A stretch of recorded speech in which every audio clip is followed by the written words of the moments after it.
Hello, my name is Jason JROCK Houston, and you're listening to This Is Metal with Joe Lawson. How you doing tonight, Joe? Doing good. And tonight tonight we're talking all about Motley Crue. There's so much to talk about in regards to Motley Crue these days. I mean, first of all, they had that stadium tour that kind of got canceled because of all this COVID stuff last year. I know that they're trying to get back on the road this year to celebrate 40 years of Motley Crue. So I guess let's get right into it, Joe. You were telling me in prepping for the show just last night over the weekend that you're quite the Motley Crue fan, and you were telling me that Motley Crue was one of the bands that really kind of got you into wanting to become a musician yourself and go into music. So why don't you share that story with us? Okay, yeah, they were the band that really turned that switch on for me, man. Wow. It was a magical moment. I was raised in a pretty strict Christian household, and I wasn't allowed to listen to any music like that. Wow. So I would sneak my albums, yeah, and I would hide them in the ceiling tiles and places where I could later access them and listen to them on my headphones at night, Wow. So I had an older cousin, and he was into Kiss and Motley Crue and bands like that, and we went over to my uncle and aunt's, and I got to listen to Motley Crue Shout at the Devil right when it came out. Oh, wow. And I was blown away. My mind, everything was just, all my senses were like on 10. And by the time the record was done, I was walking out with the record in my pants. I was trying to take it home with me. Oh, wow. wow. To say it had a profound influence on me is putting it lightly. So that was... that's what made me say, I want to do this. This is amazing. This is cool. Wow, and I really loved the Crue, and yeah. I later learned about the Too Fast for Love album, and I fell in love with that and sang the whole record from start to finish, every song, and played in a band in high school, and did every one of those songs. Yeah, it's kind of interesting because my kind of first. My probably first exposure to Motley Crue was the Theater of Pain album, and probably doing my age and stuff. But here's the funny thing. Okay, so I discovered all that classic Crue stuff like after the fact. Like I went back and they have two previous albums. Let's go check that out. And like you shout, and a lot of other people that are into the Crue, Shout at the Devil back then. That was like the album for me. I said, oh yeah, this is something way different than this. I mean, see, that's the thing that I really dig about Motley Crue. Like, I mean, you put on any album from their catalog of music, and no two albums sound just alike. And Nikki Sixx, I mean, he really is the brains behind Motley Crue, and we'll get into that later. But I've heard him, for example, in interviews talk about the fact that, okay, now if you go back to the very first Motley Crue album, which was like 1981, we're talking now, almost 40 years ago, and anyways, and so he was. If you look at Too Fast for Love, there's a real kind of. It's not so much metal at that point. There's a metal element to what they do, but it's much more of a kind of a punk vibe. There's a little bit of glam in there, and then. Yeah. It was like a teenage rebellion kind of thing. But it was in a really cool way, Yeah. It was very unique and very low budget. They weren't nobody. They were hungry then. In fact, so everything was really raw and passionate, and back then Vince could really sing. That was he could really belt it out back then, Yeah, and what's interesting is if you go back to the very first album, Too Fast for Love. I mean, like you said, you listen to any of those songs on that album, and you could feel the hunger in the band. They were raw. They were in their prime. They were really hungry to make it. I mean, they eventually became one of the main bands on the LA club scene. But even the album Too Fast for Love, I mean, they initially released it on their own label, and eventually they signed with Elektra. But like Livewire, I mean, if you go back, Joe, and you watch that video, I mean, like I remember the first time I saw that video, and that was kind of. Like, wow, this band is, it was just like a live performance, but man, this band is full of energy. They're just raw and so in their prime. And Livewire was just kind of like, hey, you look at that video, it's like, hey, this is what we do, And it's kind of funny talking about Livewire because like just a couple of years back when they did that Dirt movie and they released a soundtrack for it, they did a new video, like an updated video for that song because it was in the in the movie and in the soundtrack. And Nikki Sixx was out there doing interviews like he does and trying to do PR for the movie and the new soundtrack album. And he was going online saying, Motley Crue at the time, 1981, we were really ahead of our time. I remember writing that song about domestic violence, and I was like, yeah, right, Nikki, But right. And even today, as we sit here and talk, Livewire, 40 years later, is still in the news. Interesting enough, because I just seen all over the internet today, and you'll have to go and check this out later. But some 15-year-old girl named, I guess her name is Casey Bishop. She recently appeared on American Idol of all places, and she got up on the stage and she did this real cool version of Livewire. It's cool. It's like nothing. It's nothing like the original song, which is kind of cool because she's going on American Idol. She's kind of introducing this classic metal song on American Idol of all places. So what she does is, rather than perform it the way Motley Crue does, she kind of does it kind of an a cappella version. It's really kind of got more of a bluesy feel to it. Like you can't even imagine what she did to it, but she kind of made it her own. And I dug the fact, okay, she's introducing the American Idol audience to this classic Motley Crue song. And it's funny because I think Katy Perry was one of the judges, and she was, because the girl gets up and she says, oh, this is a Motley Crue song. She goes, I'm in all kinds of music, and I'm into jazz like Ella Fitzgerald. And I could tell Katy Perry maybe didn't know who Motley Crue was, or she didn't recognize her song. So she's like, since you're kind of into Ella Fitzgerald, why don't you, I want to hear you sing an Ella song, and just so I can compare. And I thought, oh, that's kind of interesting, Yeah.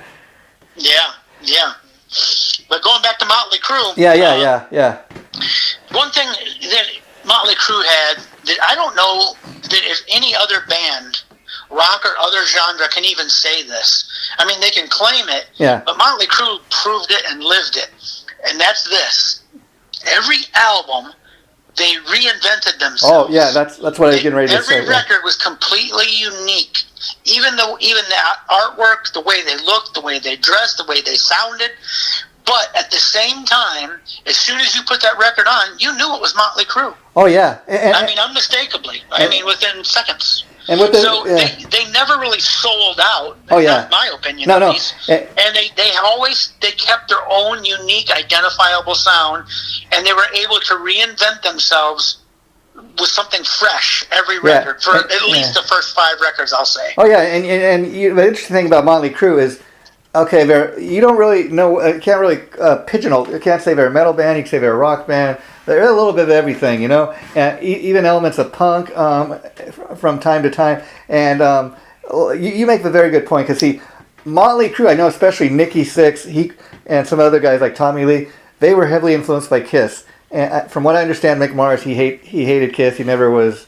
He's like, you tell Nicky and them, hey man, how could you be into Kiss and this and that? But very much like Kiss, Motley Crue had its very own unique sound and look, and the look was equally as important as the sound. I mean, even going back to, if you see just the Livewire video, the original one they did, and any live clips from back in the day. I mean, look at that Livewire video, and Nikki Sixx is lighting his boots on stage, pouring gasoline and lighting it on fire. I mean, he must have had to practice that several times. But my point is, man, he was going to that length. It was more than just, it was really over the top. That's what they always did. Is they always wanted to push the envelope with everything they did. Yeah. They always wanted to push the boundaries. And Nicky, so much. I mean, like I said, he really was the brains behind the band, because so much. I've heard him talk in interviews where he said, that's why he goes, okay, when we did Too Fast for Love, that's kind of our punk influence coming out. And he says, and that right then and there, people think they know what Motley Crue is at that point in time. And he goes, then we come out with Shout at the Devil. It's all black and red, and he goes, that was intentional. We wanted to get people talking with, like, we even put made it look like there was blood in some of the photos. He goes, we wanted to have it we wanted people to think we were violent, that there was an edge to us, and we wanted them at that time to think we were metal, and we were this and we were that. So we were all dark and everything. And And then, like I said, like when I got into Motley Crue was when that third album came out. And so he's very much right on, which is, okay, last album we Shout at the Devil, full blown on metal, and then they go the complete opposite and they're all glammed out, Yeah, like I said, the songs still had a unique sound, unique flavor to them. So it's hard to say that they went all one direction. No, I just talking about the look, the look. Part of what makes a band unique sometimes is when you get different individuals from different backgrounds that normally would have nothing to do with one another. Oh, yeah. They wouldn't be in a band with each other. They probably wouldn't even talk to each other. And that's a perfect example of what happened with Motley Crue between Nikki Sixx and Mick Mars. Yeah. They both came from completely different musical backgrounds and tastes and influences. Yeah. And over the years, that changed. Yeah. And they grew and they matured and they influenced each other and all of that. But that's part of what made them so unique, is they came from those different backgrounds. And part of that too, I don't know if you're aware, Joe, but Mick Mars he's a lot older than all the other three guys in the band, and I mean he was already kind of a lot older when they formed the band, and it was Mick Mars that jokingly said, "Hey, why don't we?" Originally his plan is why don't we name the band Christmas, and we'll put 2 dots over it, and then they changed it to Motley Crue. But every little thing, and it's interesting because Vince is the front man, he's a singer, and I've heard Mick and Tommy talk over years about, especially Mick. He says, when I saw Vince, I didn't care, if he could even sing, but the way he had, the way he commanded the stage, the way he looked, I mean, he was the whole package, and it's interesting because while Mick and Nikki write... Yeah, that worked pretty good for him. Yeah, and while... They're pretty successful. While Nikki and Mick write the bulk of the tunes, I mean, Vince is kind of like the Roger Daltrey of the... in the sense that, these other guys write the songs, and he's got the voice. If you and me are kind of talking, and we'll get into it a little later, I really love that John Corabi album, but kind of why that album, I think, failed. Not that it was a bad album, but at the time they were trying to make a bold statement that by calling the album Motley Crue, this is Motley Crue, and people at that point, and even today, they feel like, no, you know what, Vince Neil, even though Vince was out of the band, he's the voice of Motley Crue, Well, I think if we're honest about it, several other factors really played a part in that, and one, in 1994, grunge. The grunge thing and Nirvana and Soundgarden and bands like that were really hitting big. Oh yeah.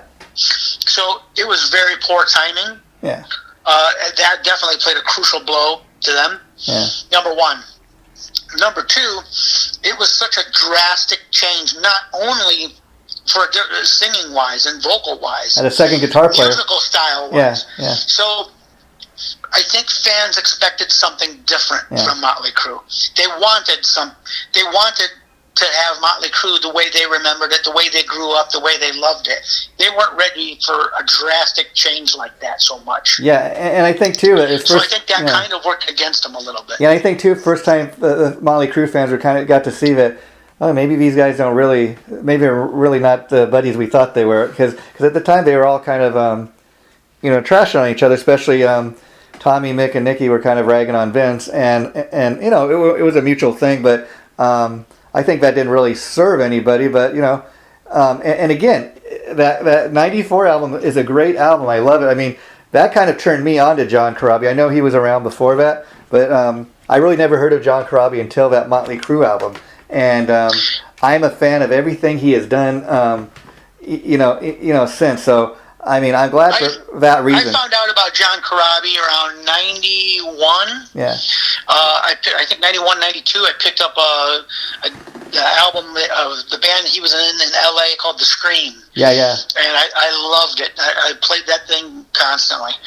And so I knew who he was. Yeah. And when he got the gig with Crue, I thought, man, that's awesome. Yeah. And, fast forward years later, when I was out west, I had met John for the first time when he played with Union, which is a band with Bruce Kulick. Yeah, great band. Yeah. Especially the debut album. They were kick-ass live. Oh, they were a great band. And it was cool hanging out and talking to him. He was a super nice guy. And this was probably 90, 98, 99, somewhere in that time frame. And then fast forward many years later, which was about 3 or 4 years ago, I run into him. I seen he was playing an acoustic show not far away, so I went with a friend. And it's kind of funny because it's a small bar, and it was just him doing an acoustic set. Wow. And he wasn't there yet that I knew of, and my back was sitting towards the door, and I was talking to my friend at the table, and I said, he's a real down-to-earth kind of guy, and real funny, and he's kind of guy, you just come up and, probably sit down right by you and start talking to you. Mm-hmm. And right as I said that, he pulled up a chair and sat down right next to me, and he goes, how's it going? Wow. I was just like, whoa. Wow. This is too fucking crazy. Yeah, And he remembered me. Well, I couldn't believe it. So, then, he started talking, hanging out with us for a few minutes and talking some shit, and it was pretty cool. And later that night, I ended up getting up on stage and doing Hooligan's Holiday with him. Oh, that is cool. Now, wow, Joe. Yeah. So were you like in one of the bands playing that night, or you just there kind of in the audience? I was just there in the audience. A friend of mine also really liked him and said, we should go. And I'm like, yeah, that'd be fucking cool. Yeah. And, I was totally blown away by that, though. Well, yeah, he's a cool guy. Then he remembered me, and he was so that down to earth. I never met the man. Super cool guy. I never met the man in person. I can't say enough good things about him. And his talent level is off the charts. The guy is a really good songwriter. Oh, yeah. And he's great live. He's a very passionate musician. Talented guy and super nice guy. Treats his fans with respect. Yeah. Great guy. Yeah. I wish that the world would have gave John more of a chance with Motley Crue, because I think they would have went on to do awesome music together. I agree. And it's really a shame because I know you're going to want to hear this, Joe, but I'll send it to you later when we get done with this tonight. But around the time after he was out of Union, he put out that first solo album, which was an unplugged thing, and it had Hooligan's Holiday and some other stuff from throughout his career. And I got to interview him over the phone for that, and he was a super cool guy. Like I said, I'll send it to you later because I know you loved it. But I bring it up because first of all, you mentioned the band Union, and I loved that band, especially the debut album. And a little trivia for here. Do you know who the drummer was in that band?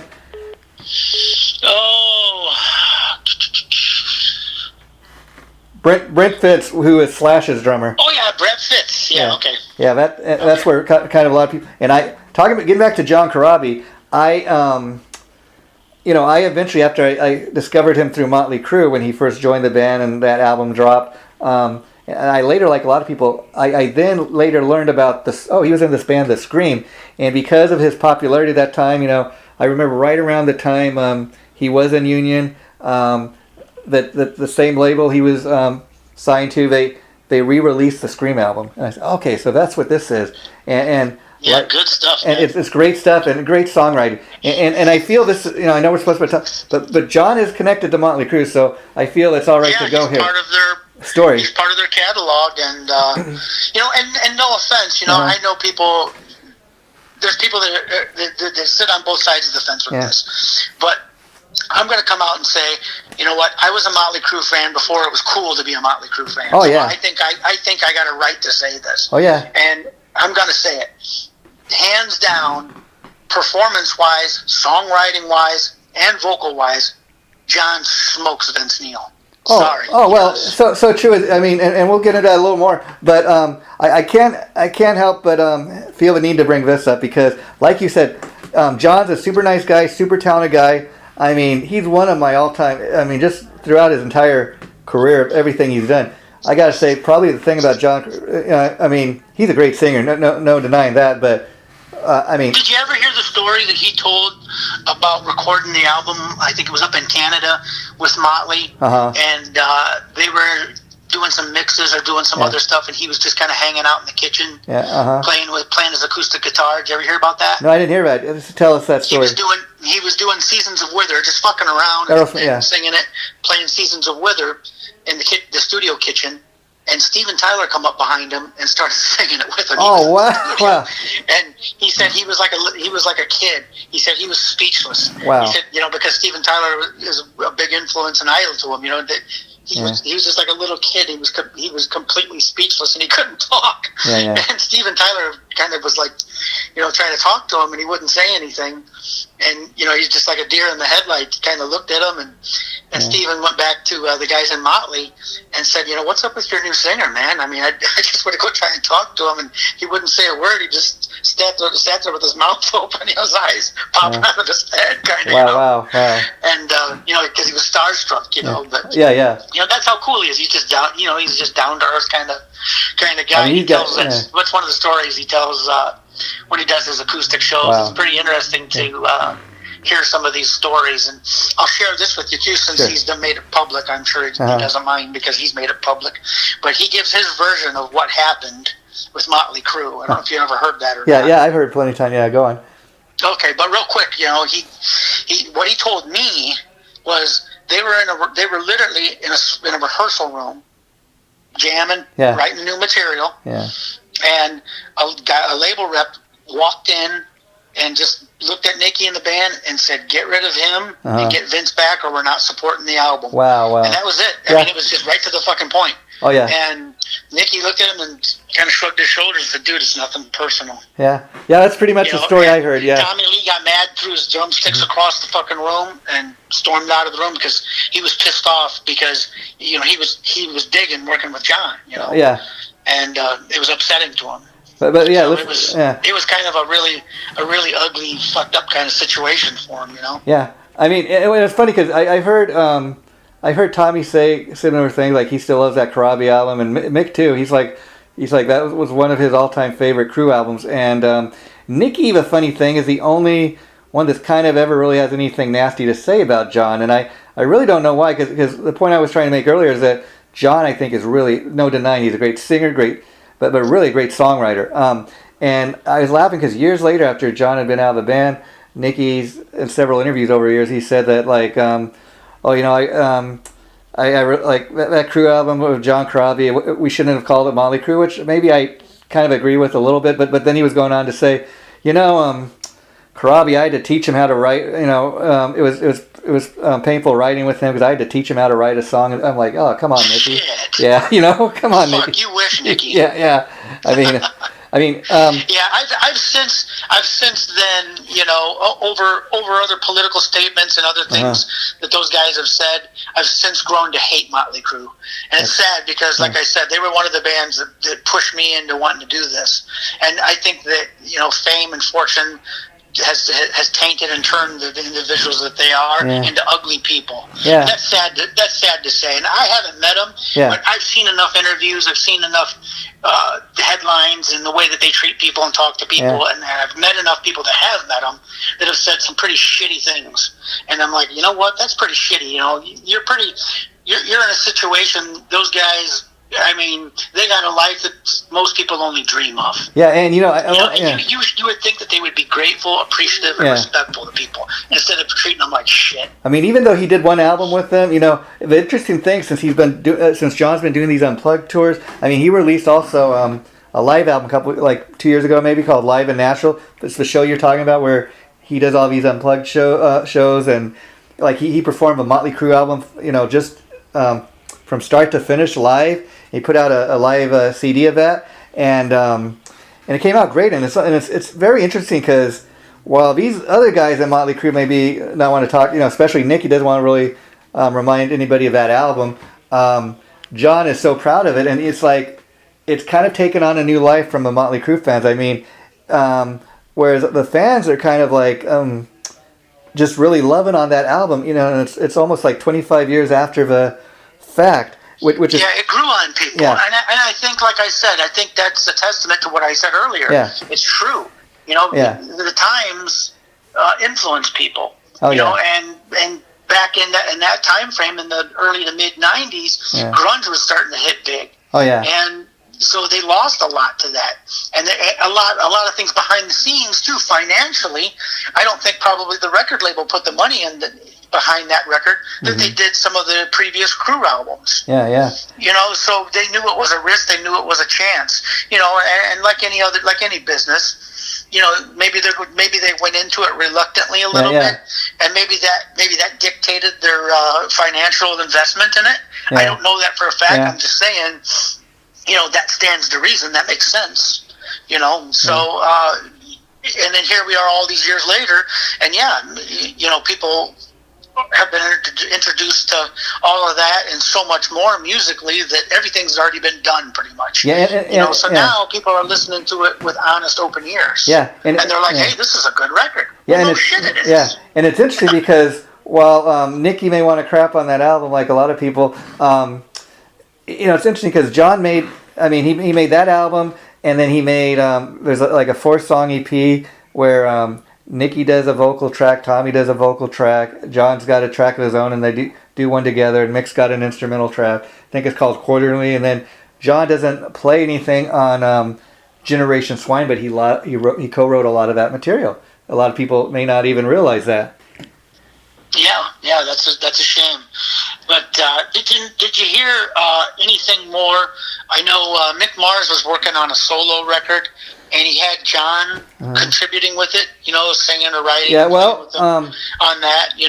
I heard just little snippets of it, but did it ever get released? Have you heard anything about that? Well, it's still kind of in the works. I think a lot of it is already in the can, and from what I understand, Mick is kind of a perfectionist. Like, he says he'll release it when he feels, the time is right, and part of it too is like, you're not gonna like this update I do have for you. So the little track they did where you got a little snippet of the track him and John did together, great track. And originally I think Mick was toying with the idea of having Karabi maybe do the entire album, but then Nicky found out about it, and supposedly before the band decided to get back together and they made this agreement that they were never going to tour and all that stuff, there was some kind of agreement where no two members of Motley Crue could work together on a project unless the others okayed it. And Nicky's like, no you don't.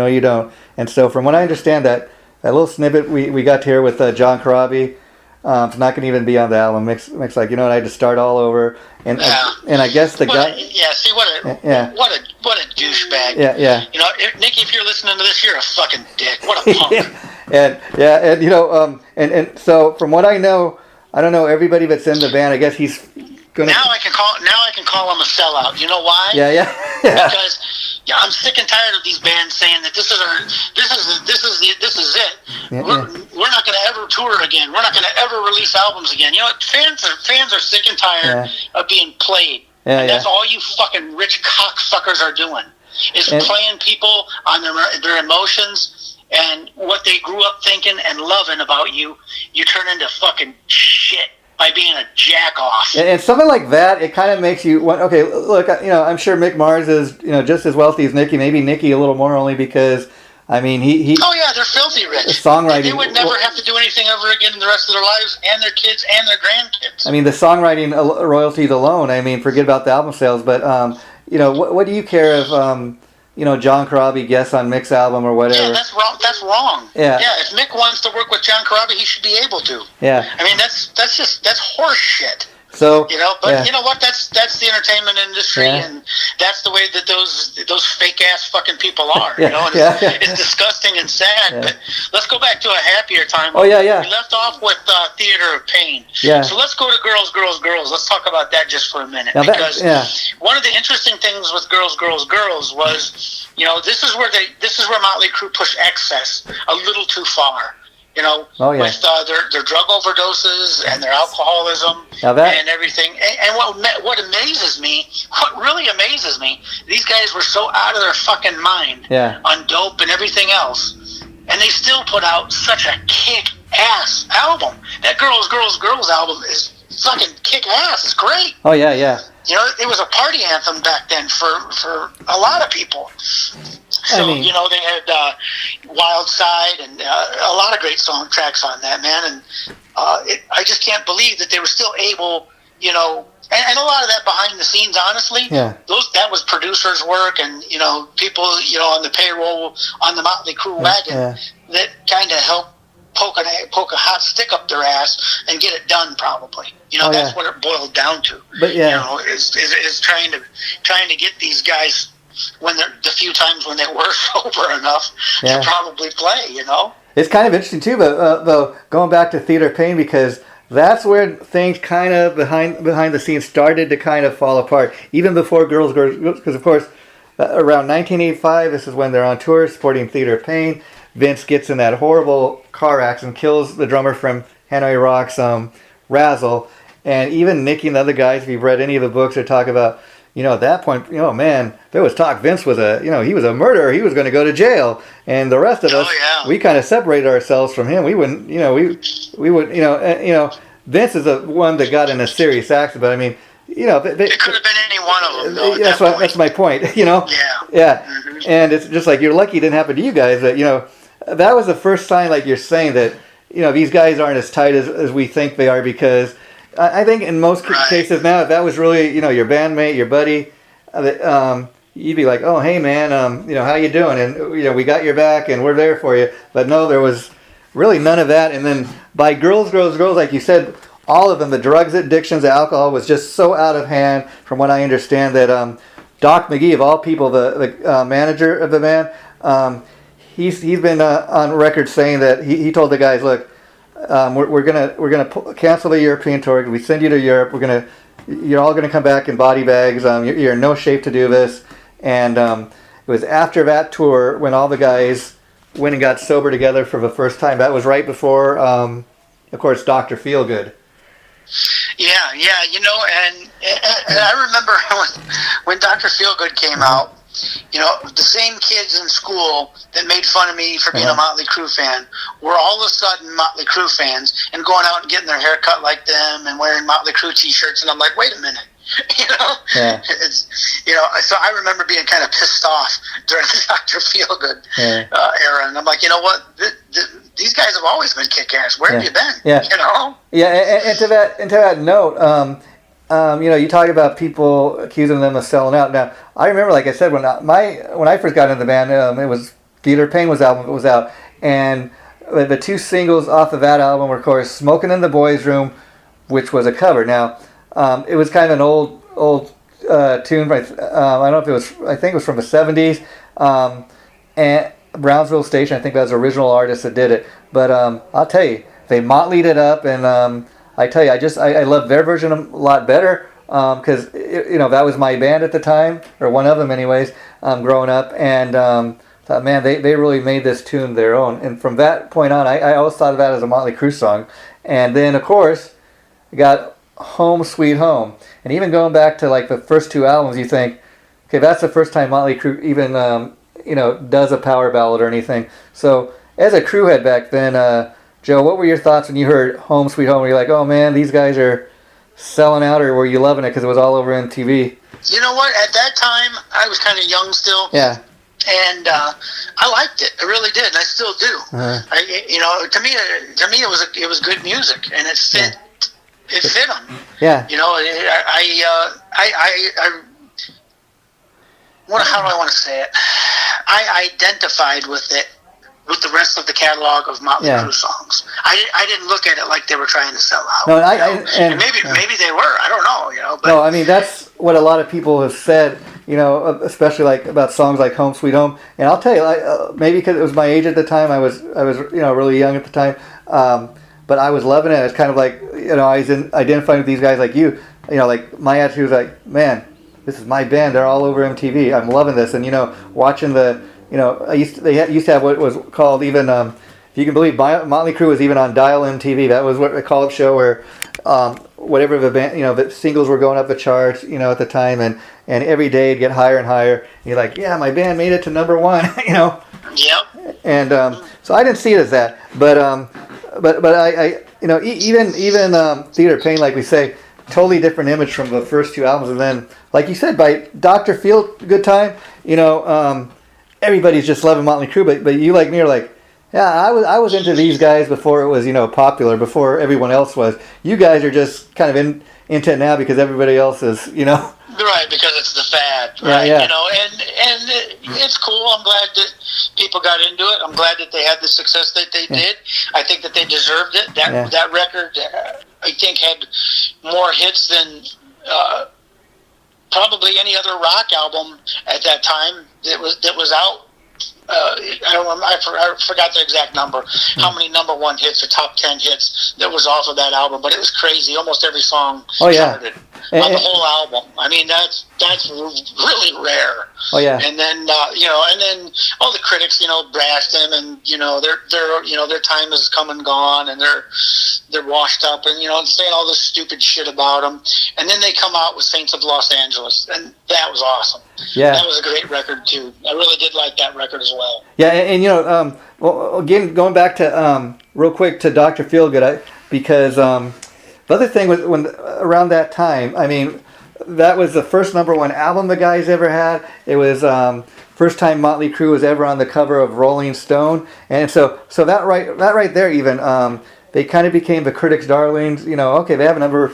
It's like Rolling Stone finally. They finally have another one album, so we kind of have to put them on the cover. Whereas, like even Kiss, a band that's been around 50 years, I remember at one point, Kiss was never in their like 50-year career, never made the cover of Rolling Stone until they got into the Rock and Roll Hall of Fame. I mean, that just kind of shows you how the press messes with some of these bands, Right, yeah. I'm sure every one of those guys have been through so much bullshit that it's just every one of those guys could probably write 2 or 3 books. Oh yeah. And the sad thing to me, one of the sad things to me is, like I said, over the years, how you've gotten to see some of the ugliness from some of these people. These people that you looked up to and you idolized, you find out they're really douchebag assholes. Oh yeah. And it's like, man, what a bummer, And then, like I said, I hate to diss on them because I want to love them in my heart. I really do. Yeah. But this is coming from a place of being real. Oh yeah. I mean, I'm not somebody else when I do the show with you. I am who I am. Oh yeah. And Vince, he did a lot of drinking and a lot of drugs. But they all did. And he gained a lot of weight. Yeah. And he didn't take care of his voice. Yeah. And it's a shame to see some of the live footage. I mean, he is absolutely fucking terrible as a live singer. Yeah. I mean, horrible. And it's almost to the point where it's an utter embarrassment and disgraceful for him to keep going out like that. So I hope that if they do, after this COVID stuff lets up or whatever, and they do go out and do a tour or an album or whatever, I hope to God that he takes it seriously. Yeah, he gets in shape, and he takes care of his voice, and he builds himself back up, and he goes out there and he kicks ass and he sounds good live. And don't worry so much about running around the stage. Yeah. When you're 60 years old and stuff like that, just get up there and sing and kick ass. Yeah, let the singing do the talking. In fact, going back to Dr. Feelgood, one of my all-time favorite songs on there is Kickstart My Heart. I mean, I love the way the song just kind of starts off, and then I love the midsection. I love the midsection where it kind of slows down, and there's that part where he's like, "We kicked your ass," and then they go really back into the song. Great dynamics. Yeah. And by that time, the band had worked with enough producers, been in the studio enough, and been a band long enough that it was effortless to them. Yeah. They could go in there and they knew exactly what they wanted to do, and they did it.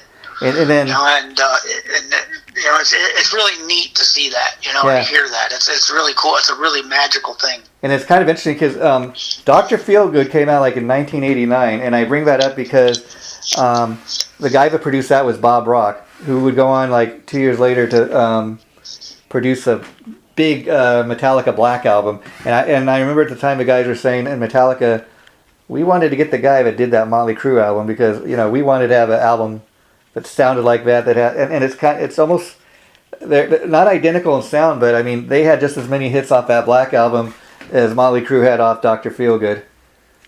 Yeah, absolutely. I mean that's another one that they really got a lot of bang for the buck on that one.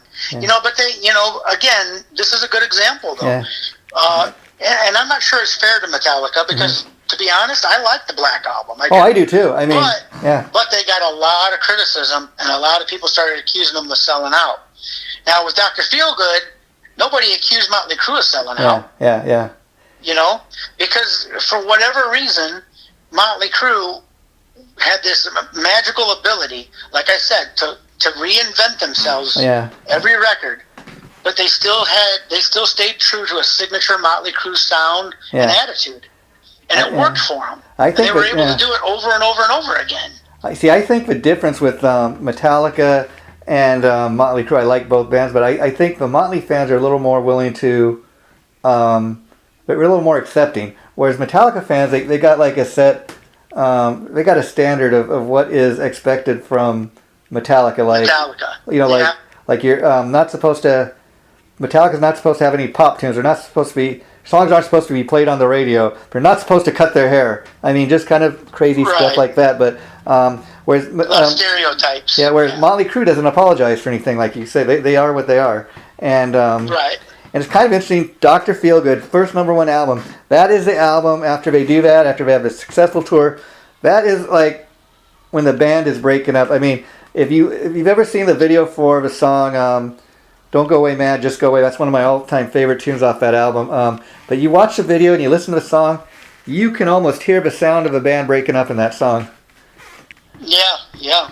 And it's a sad thing. Like I said, you get all these different people, from different backgrounds, and again, I don't want to sound like Dr. Phil over here, but drug addiction and alcohol, long term. Has a huge effect on your emotional state and the type of person you are, the way you treat people, the way you process information. Everything in your life changes. Drugs change your entire being. Oh, yeah. And, and even though those guys, I give them kudos and props for going and saying, okay, yeah, we got a problem, and getting clean. Yeah. That's fantastic. And hopefully they stayed clean. I don't know. But and I got to ask you, Joe. Like I said, years of that drug abuse, years of being an alcoholic and stuff, you don't just wipe that away with an eraser. Oh, yeah. And I got to ask you, Joe, have you ever read that book Nikki put out years ago called The Heroin Diaries? Now, a funny thing... No, but you know what? That is a book I do want to get and read.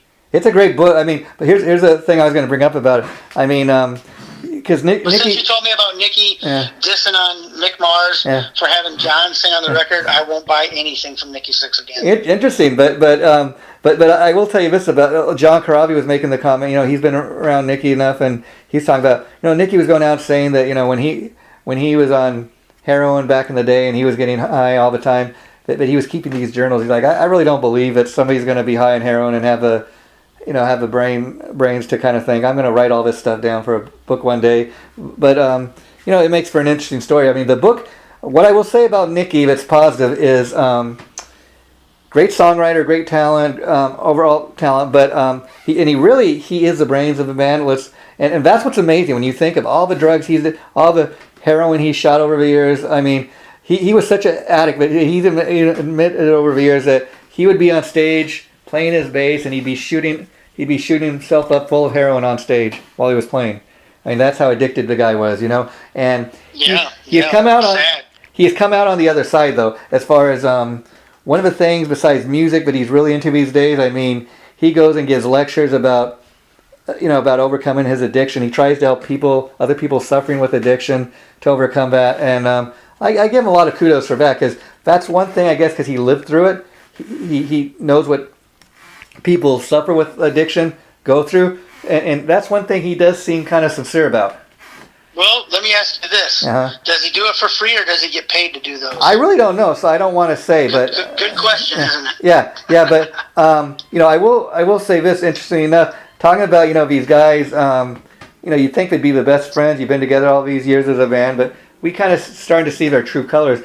So much to the point that even in one of his books, Nikki kind of admits after the fact that like if you watch the Dirt movie, the part where the band is kind of getting back together, there's kind of this love scene, like, oh, hey, Vince, you're a pal, we really missed you, dude, and this and that. It wasn't really like that. I mean, even Nikki kind of admits in the book, wow, we've all been through some crap, but Vince is the only one of us that actually lived through.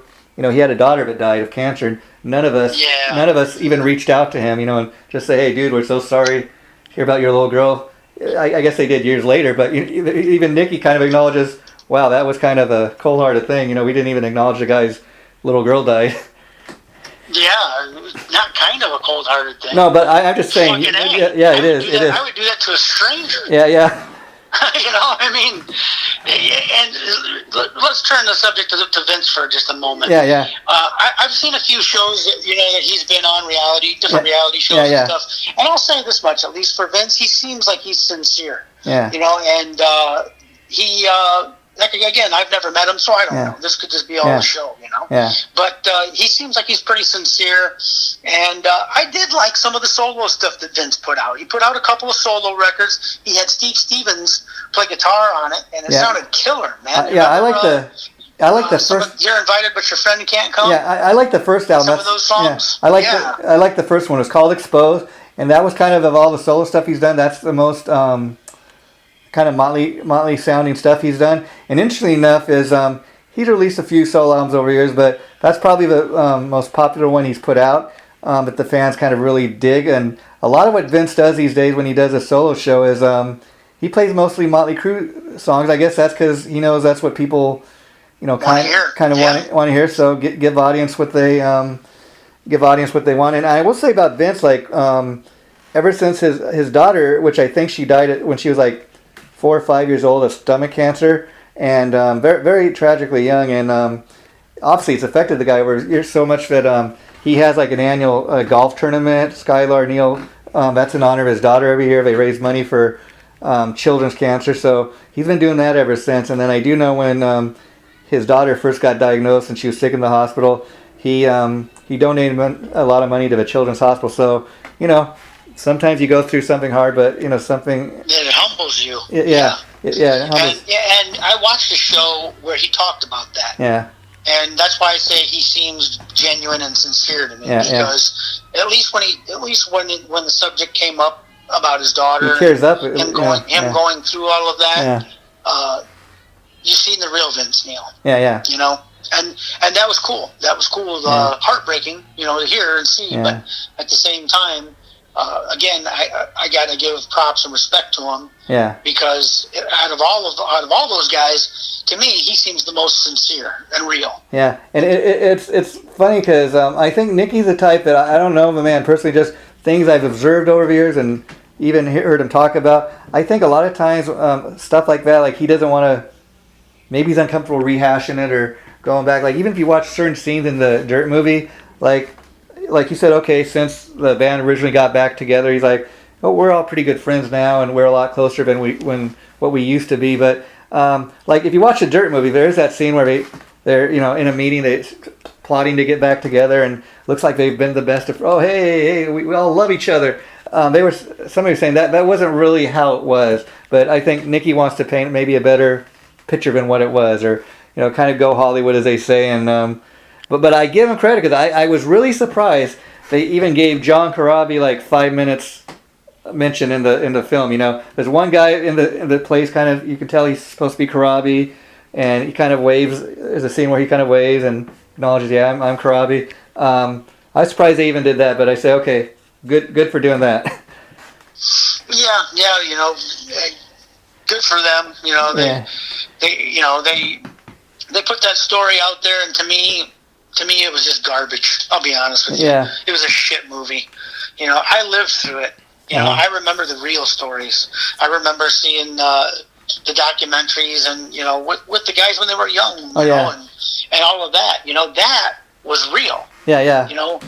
This stuff that people are seeing now, it's just it's Hollywood. It's Motley Crue in Hollywood and whoever else looking to make money. Yeah, I'm gonna call it what it is. Yeah, and that's definitely selling out. And the thing with the film is, I like some aspects of the film, but the thing with it is it's all over the place because like the film kind of ends, like if you go by the timeline in the film, you would think Motley Crue kind of ended like in 1987. I mean, it's like right after, supposedly right after, it kind of ends in 1987, and there's like no mention of there's a little mention of like Vince's daughter, but she wasn't even alive until, she wasn't alive at that point, and so it's kind of all over the place. And then even at the beginning of the movie, I had to kind of laugh because I wasn't there in the beginning. I've never met any of these guys personally. I'm just a fan, but I know the very beginning scene in the movie when you have Tommy Lee like meeting Nikki Sixx, who was in this band London, before he was ever in Motley Crue. He's meeting Nicky supposedly for the very first time, and he's like, "Oh man, Nicky, I'm such a fan." And there's a scene where, like, supposedly Tommy has a Nicky Six poster from back in the day, which there weren't at that time, when he's in London. Nobody ever knew who Nicky Six was at the time, unless you were playing the strip at that time. But it's like, "Oh, I'm such a Nicky fan." I'm like, "Yeah, right, Nicky." Yeah. Well, you never. I mean, I guess you never know, but Yeah. It doesn't seem too likely. Yeah. Yeah, but Right. And so I still, like, I'm a fan of what these guys do music wise now. Yeah. Don't get me wrong. Yeah. I want to go on the record as saying I'm still a Motley Crue fan of the music. Yes. I like some of what they do. As an individual and as an organization, absolutely not. Yeah, and it's very interesting because even like when Vince left and came back, from what I understand, even though he's a Motley Crue member, he's not considered an official member because he left or whatever. Like, I guess Nicky technically owns the band, so like Vince is, from what I understand, maybe even Tommy, since they left, considered like a hired gun. He has to, every once in a while, he has to like re-sign his contracts and stuff. So that's kind of interesting. But they've learned to kind of get along. But it's very interesting because I thought years ago they were talking about doing the Dirt, and I thought originally when the Saints of Los Angeles came out, I thought, okay, they're going to do a movie now. This is supposed to be the soundtrack, and I think that was the original plan. But so tell me, what did you like about that album? Did you think it was kind of a return of kind of the raw Motley Crue sound? Oh, yeah, absolutely. It was everything that Motley Crue stood for, and musically, I thought it was a good album. Visually, it was a good album. I like the videos.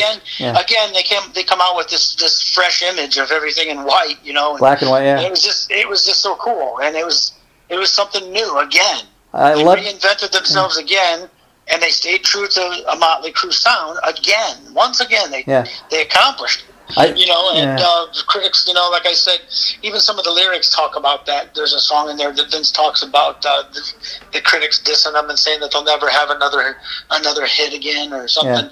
Yeah. And and there was several songs on that album that charted as well. Oh yeah, so, I mean I love the title track. I mean that was like Motley Crue coming back. That's what I thought at the time. And Going Out Swinging, that's another good one. Down at the Whiskey, and then another one I liked was White Trash Circus. I mean, you listen to the lyrics, you watch the video, it's kind of a cool looking video, but listen to the words of that song, and it's really explaining what these guys are, kind of white trash, right. Everybody loves them. And Motherfucker of the Year, that was a good one too. Oh yeah, and they actually released that as a single. I mean, but at that point in time, that's when, the internet was just getting real big and people were releasing music like they do now. I mean, at that point in time, you could have your music streaming and you didn't have to buy the whole CD and all this, and that's why you were able to release a single called Motherfucker of the Year, without having to worry about it getting banned, in the stores.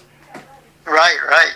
And, real quick, Joe, because I feel this is very important, but I go back, I forgot to mention this at the top, but like you're saying, one of the very first Motley Crue albums you ever heard was Shout at the Devil. Now, I bring this up again because back then, probably when you heard the album, it had a different album cover. Now it's the album cover we all see with all the, all four guys in the band, kind of it's like a band photo.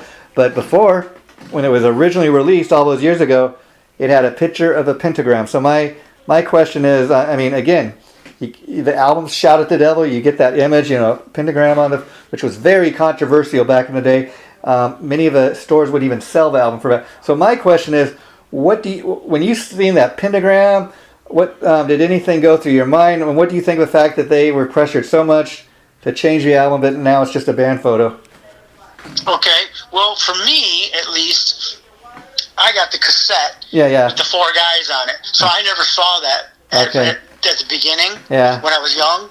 So I didn't know that existed, and honestly, being as young as I was, I didn't know what a pentagram was. Yeah. But so it wouldn't have meant anything to me at that age. But you know what? Yeah. The interesting story behind that, I don't know if you know this or not. I don't know. Blackie Lawless was going to use that with Wasp. Oh wow! And Nicky saw it and thought that what a controversial thing. This will be great. We can use this. And Blackie's like, sure, fuck, I don't own it. I don't care. Whatever. And lo and behold, it ended up being a Motley Crue thing. Yeah. But that's where the idea came from. It wasn't even originally Nicky's idea. Wow. Well, and it came from Blackie Lawless. Well, I could kind of believe that. And then another interesting thing I've heard over the years is the fact that originally when Nicky wrote the song, he wanted to. I think the original lyric was like "shout with the devil," but I think it was Doc McGee or somebody at the record company who told him, you know what? No, they will not allow you to release an album that's called "Shout with the Devil," and so they just made that little change. And Nicky said, you know what? Yeah, you're right. It sounds much better to say we're shouting at the devil. Mm-hmm. But I never heard that story. That's interesting. Yeah. But it was a great album, and I love the record, and I still do. You know. Yeah, and as you could tell, Joe, I'm as big of a Motley Crue fan. I got to ask you. I mean, you kind of touched on this earlier. I had my doubts when it was announced that Motley Crue, 5 years. Well, I guess it would have been 2015 was when they were supposed to, play their final show, and they were telling all the fans at the time, no, we got this contract that we can never play another show, and if we do, you can take us to court and sue us. And I was laughing at the time because I'm like, first of all, who's going to sue their favorite band for deciding they're going to come back and play concerts for you? But even back in 2015 when they announced a big farewell, I kind of always okay, yeah, they're gonna find a way around this. And then sure enough they did, and it wasn't even that complex. Like Nicky just said, I remember like last year when they announced the big stadium, somebody was asking, well, I thought you guys said that you were never going to tour again. Well, you know what? It's been 5 years. We changed our mind. We blew up the contract, so it's null and void now. Okay, whatever. Yeah. Exactly. And that's just part of the disgusting part of the entertainment industry, and they do that to make money. Oh yeah.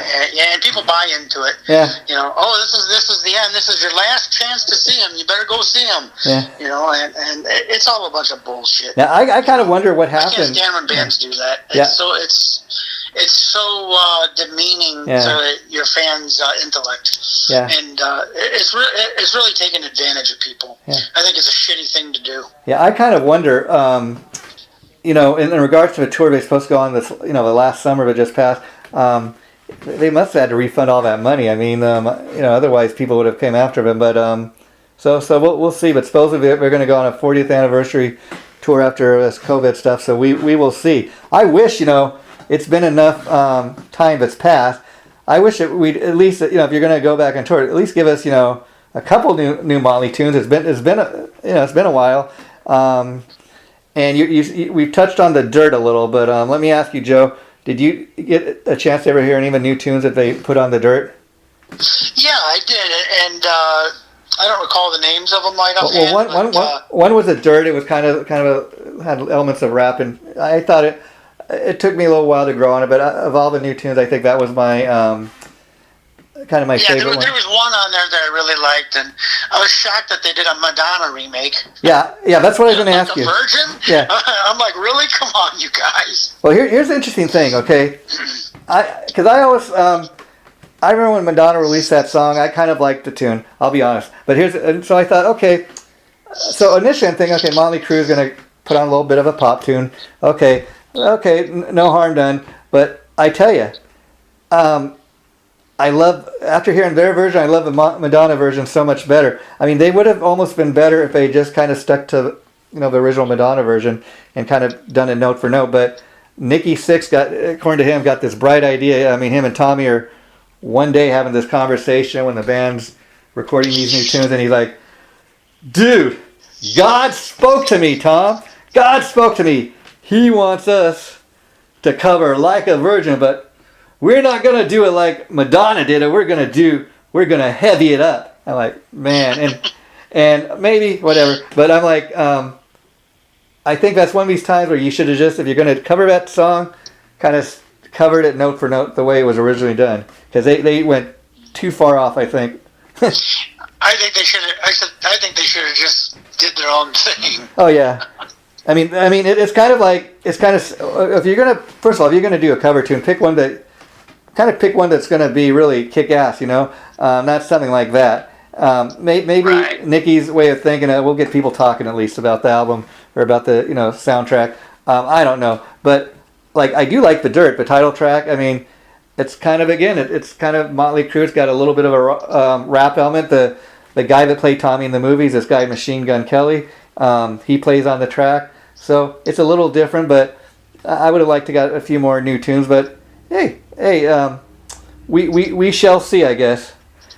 Yeah, time will tell. Time will tell. And then I got to ask you about Tommy Lee. I mean, Tommy Lee, he's all right, I guess, for the most part. But I didn't like when he all of a sudden leaves Motley Crue. I mean, it's his right to do so, and he's all of a sudden he wants to be a rap star. And that's fine. The only thing I didn't dig about it is, man, I've been in Motley Crue for 35 years, man. I'm tired of playing these tunes. I don't know if I'll ever be able to play a Motley tune again. But of course, he's back with Motley Crue, of course, because that's what pays the bills, right?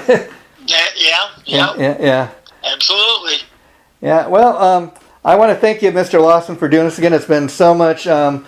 And I will say, at the end of the day, I will always be a Motley Crue fan. And, Joe, as I'm saying goodbye to you, I cannot believe, because I am such a Motley fan, there's one album we forgot to touch on tonight, and that is New Tattoo. That was the album they did without Tommy Lee. Randy Castillo played on that album. I like that album. Yeah. I thought it was still good. Oh yeah, I mean, I liked it. And I was a big Randy Castillo fan, and I was kind of I could deal with the fact that Tommy Lee was in the band. I thought, okay, Randy's a decent drummer. Sadly, when they started the tour, he got very sick and got to the point where he could not even play, and soon after, he died of cancer tragically. Played with Ozzy Osbourne for several years, but he put his stamp on that album, New Tattoo. I love the title track.